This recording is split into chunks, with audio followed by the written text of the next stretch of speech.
Everything is on the table. It's Relationship Theory with Tina Laws.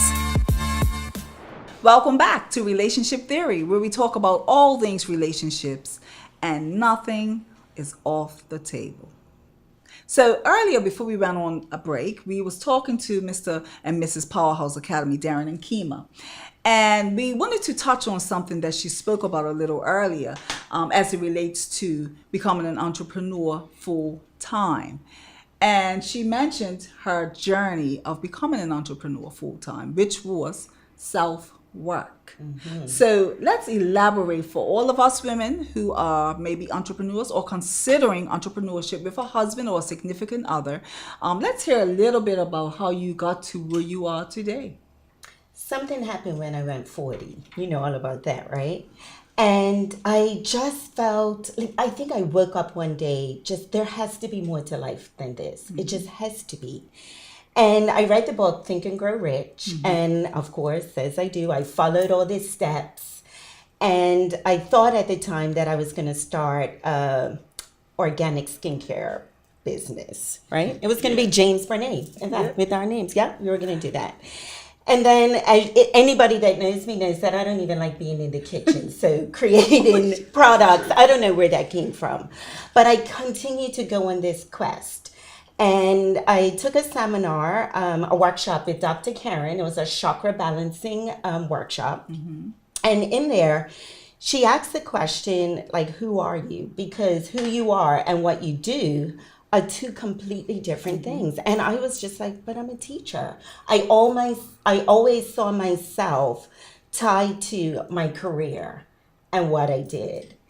And so my new quest was figuring out who I am. Who am I? Mm-hmm. Who am I as a person? Who am I outside of my relationship, my marriage? Who am I outside of being a mother? Because we spend so much of our times just being, what we are in our career and in our relationships. Mm-hmm. And so I took lots of different classes and did a lot of work on me, which really required me to work less.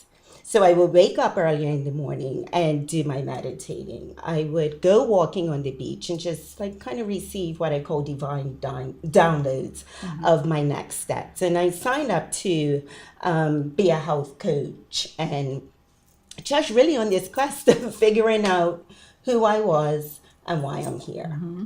Mm-hmm. Awesome. And I know there are many women out there that are really, really taking this in, because I know for myself as an entrepreneur, it's not an easy decision we make. When we give up a weekly or a monthly paycheck that we know is coming in, and it's coming in the exact same amount. So as you went through that quest and you done all of those things, what gave you where did you get Powerhouse Academy? Where did that come from? What did you decide on? Because you say you wanted to get away from school, right? So now you have Powerhouse Academy. How did you come to Powerhouse Academy? So in my quest, figuring out who I was, and doing the marketing behind the skincare products, I somehow came across Lisa Nichols. And so I did Power Jam 2015. And on the Power Jam, she kept talking about creating your powerhouse self, creating your powerhouse business, creating your powerhouse life.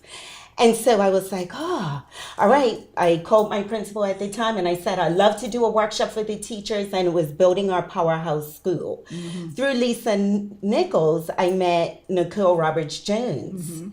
And I won a free ticket to Black Life Coaches Summit.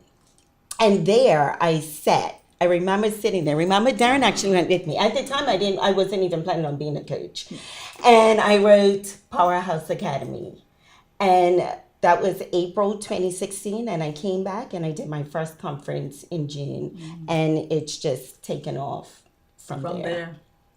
Hearing your wife now and seeing where she is today, do you have any regrets as to how you responded or didn't respond? I'm going to say the right thing. Of course, I was filled with remorse and I apologized. No, and every time we even talk about it, it takes me right back there. And I wouldn't have reacted the same. I shouldn't have reacted that way, but I apologize.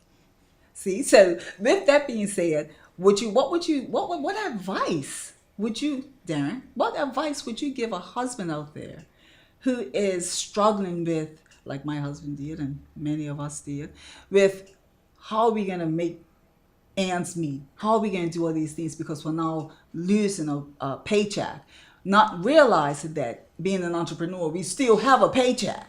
What advice would you give a husband or significant other out there? Just listen. Just listen. I'm so used to going in fix-it mode. So when Kima has a problem, I immediately think, okay, how can I make this better for her? What can I do? What can I do? And the more we discussed it and talked about it, and you keep saying too, and everyone thinks that you talk about this secure paycheck that you know is going to be there. How secure is it really? At any point in time, any of us can lose our job, be laid off or cutbacks or whatever, budget cuts, whatever you want to call it. But is it really that secure? So she said, what's the worst thing that can happen? If it doesn't work, I can go back to teaching. I always have that in my back pocket. So I'd say communicate. Just talk to each other and be patient. Kima, what advice would you give a wife out there or a woman out there who's considering taking that leap?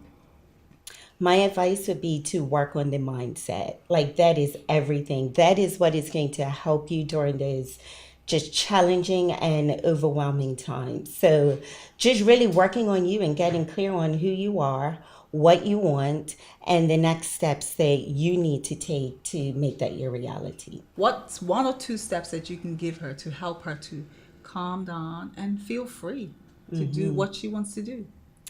The most important step, I think, is to listen to your body and really just ask yourself, what is it that I need to do to feel better in this moment? What is it that I need to do for me?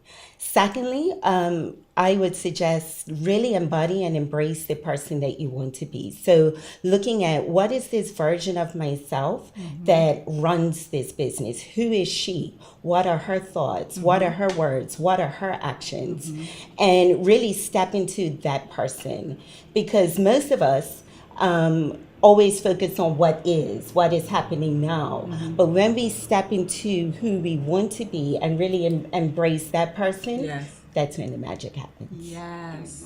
So my fellow entrepreneurship wife, mother, woman, thank you guys for coming, because I know we get it all the time as coaches. We get it all the time, and women say, I want to do all these things. How did you do it? Oh my goodness, how did you? And what people don't realize is it's not easy. We didn't just arrive at this spot. We had to go through our husbands, which was oh God, that was a tall order. And so that was the first person. But then we also had to listen to everybody around us, not just family, but friends and people that saw us do it. So I think it's so important that us as entrepreneur women with husbands that have another opinion, and we have to get their buy-in for most things. I think it's important that they know that you can do it. Once you show your husband or your partner that this is something that you're genuinely, really feeling or you really want to do, I believe that they'll follow you and they'll support you. Even if they don't speak to us for day 2 or 3, I believe it's something that they can do. So follow your dreams. That's what we would say. Follow your dreams. Line yourself up. Don't just jump off that cliff with no parachute. But follow your dreams, make way, and just do those things in which Kima talked about. There's 1 or 2 steps to get you there.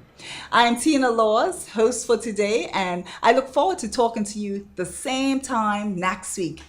Take care.